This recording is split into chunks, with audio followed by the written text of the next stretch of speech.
Today's guest says if you don't risk anything, you risk everything. He's a best selling author. He also owns one of the biggest property education companies, The biggest. the biggest. And he's also trying his hand at boxing. I want to find out what makes this guy tick and what's leading him to success. Without further ado, welcome Rob Moore. If I needed something quicker and more immediate, I would look at what skills and experience and knowledge have I got that I could monetize, and what's the shortest cash flow cycle. So being a doctor is a really long cash flow cycle. I decide to want to be a doctor now, I can earn in 7 to 9 years. But starting a podcast or a YouTube channel or an information-based business like Progressive Property, that's a quick cash flow cycle.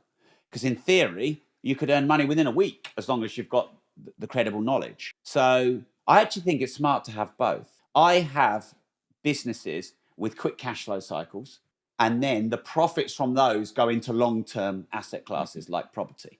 Now, I own some classic cars. I have a good watch collection. I have other assets like books and content.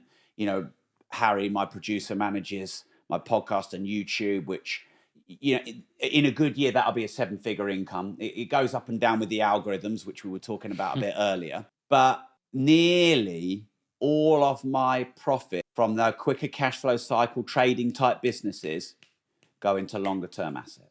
And look, property is the best one because you can go to a bank and they'll lend you for property, but they won't lend you for watches or supercars or crypto or anything like that. So it's proven. It's got thousands of years of history, which cryptos and watches, etc., don't have. It has capital growth and income. Gold has capital growth, not income. So it's one of the rare ones where you can get equity if you buy it well, capital growth if you hold it, and income. Whereas most other asset classes have 1 or 2, but not all 3. But some people want the lifestyle and they want the money, and they look around and say, "Where is that?" Everyone wants the lifestyle and the money. But then they look at where one of the biggest industries is, and that's probably stocks and shares on the financial floor or property. And they're like, well, if I get a deposit or find someone to work with and I get into that, everybody thinks 1, 2 properties, I'm going to be rich. The focus. So how do they put a filter on that? Yeah, look, let's all be honest. Do we all want the shortcut? Yeah. Like, who wants to go down the long, painful, difficult road? No one. Why? Because there's a part of our brain that is looking for instant gratification. It's a human trait. You even admitted to yourself that you can be lazy at times. So, of course, every human is going to be allured by the instant gratification, and many of us fall for it. But in an area of your life that is really important to you, if you can understand that diamonds are formed under pressure and things that are easy now are hard later, but if they're hard now, they're often easy later, and anything worth doing is worth doing well and long, then in the end, you realize that the shortcut is actually the long way round. So, you know, if anyone listening is a successful entrepreneur, I bet you at times they've either taken a fat burner pill or a steroid or tried to cheat or shortcut in some way their health and fitness. Because humans have a driver for instant gratification. And so as other humans know that, they use that as a marketing tool.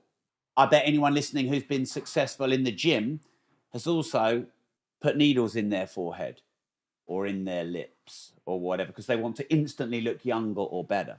So how I try and live my life is where I'm looking for the shortcut, just try and say to myself, the shortcut is actually the long road, and the long road is actually the shortcut. I've never had Botox. I've never had any cosmetics. I'm training for a fight. I'm not even so much as having creatine, let alone any fat burners or anything like that.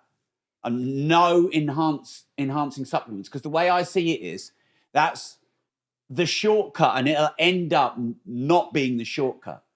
Whereas if I just train fucking hard, that's the best way to win. And I try to teach myself that. Properties will always go up in value. And it's a very simple economic concept called supply and demand. And I'm a watch collector, and I have seen watch prices go crazy since lockdown. Reason being is more demand, less supply. So people like Patek and Audemars Piguet, They are not making anywhere near as many watches as they could to keep up with the demand. There's one particular watch I want. It'll probably be a 3-year wait. So when you have more buyers than sellers, you have, forced increase in prices. Now, in the UK, the planning laws are such you can't just go and build anything anywhere. So there's not a lot of land that we're allowed to build on. There is land, but we're just not allowed to build on it. And then a top economist told me this, and I've never heard this before, but this makes complete sense to me. He said that there's pressure from the banks in the UK on the Treasury to suppress house building, because if all of a sudden we built 5 million houses, the value of all the other houses relatively could go down because you've got increased supply, and then that's a risk to all the banks that have got all the mortgages on all the properties. So apparently there's been like 21 housing ministers in the last 20 years, and they come in with this vision that we need to build all these houses. And then basically the banks and the government's going, no, we don't really want to build anymore.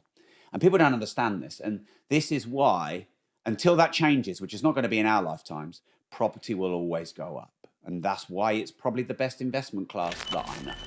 Yeah, I suppose some people could feel that property and real estate is a bit slow, but it's a long-term asset class. And it can be one of the more passive or recurring asset classes. If you want something quicker, the exchange, because everything has a downside, people don't understand this. They're looking for the business model that has the most, if not all, amount of upside and none of the downside. So if you want to increase your earning capacity, develop a skill that other people will pay for, or choose a business model where you can convert where you are now to a product or service in quick time. But the trade-off of that is your time. Harry was talking to me in the car. He says, do you ever manage your tenants? No. In the last 17 years, I've never spoken to any of my 1,350 tenants that we currently. So it really doesn't need my time. I mean, of course, acquiring the property and acquiring the knowledge takes time. So I'm getting the rewards now, and that will last for the rest of my life. Well, I don't know. As a mentor, there's so many people you almost have to, be accountable for too. Like, they need to compulsively ask you, "Oh, I'm sorry, I didn't meet all of my goals this week." And there's rooms full of people who are just not motivated. I disagree. Go on. So I hear you, but I believe that you are judging these individuals based on what you value, not on what they value. And I'll give you an example. A 13-year-old kid who's not motivated at school, but is the best at Fortnite or Call of Duty. They shouldn't be playing Call of Duty at 13, but they are. Yeah. So that particular kid is very motivated at playing computer games, but not motivated in geography because they don't like the teacher and they don't have a passion or an interest in it. So what I believe you've done, which we all do, by the way, and I try not to do this, is you've judged people having a lack of motivation and too much comfort in the area of mentoring them in success around property and business. But they may be kidding themselves that that's important to them, but actually it's not. And you may see them on the dojo in jiu-jitsu and they're highly motivated. And the reason this is really important is because people who are successful in a discipline judge those who are not successful in that discipline. But those people are more successful in another discipline they value compared to this person who's got a six-pack or has made a lot of money. And you wouldn't want everyone on this planet to be disciplined and motivated in property because that's more competition for you. And there's no nurses and no doctors and no janitors. So actually, for humans to be a society and a community and evolve together, we all need to have different roles and functions. And, I don't want to talk everyone into being an entrepreneur, a creator, and a property investor, especially not in Peterborough, because otherwise I'm just creating all my competition and who's going to wash my cars and who's going to do my dry cleaning. And, I'm not saying that to be elitist, but, I don't look down. I look across on humans. We've all got a different role to play. So if anyone is struggling with motivation or discipline or focus, number one thing you've got to ask is this thing important to me? Or am I kidding myself, or is society or someone imposing that it should be important to me? If it is important to me, then why? Am I not getting the right education? Am I not around the right people? Have I not got the right mentors? But to say society is lazy, for example, you didn't say that, but that could be a general statement. Well, I'm not lazy in training for my boxing match, and I'm not lazy as a property investor, and you're not lazy as a podcast. We're just judging maybe the woke left or maybe the younger generation, just because it's different times. And don't forget, there's tools like social media and AI, which replace certain human functions. So we had to do all the research ourselves, and now we don't. And so the world has changed and evolved, and it's different. And here's another reason why I think this is important to say, because I could have just agreed with you, because I've mentored hundreds of thousands of people. And some of them, I look at them and I think, you've got everything you need. Just get off your ass. Why you're not getting off your ass? Mm-hmm.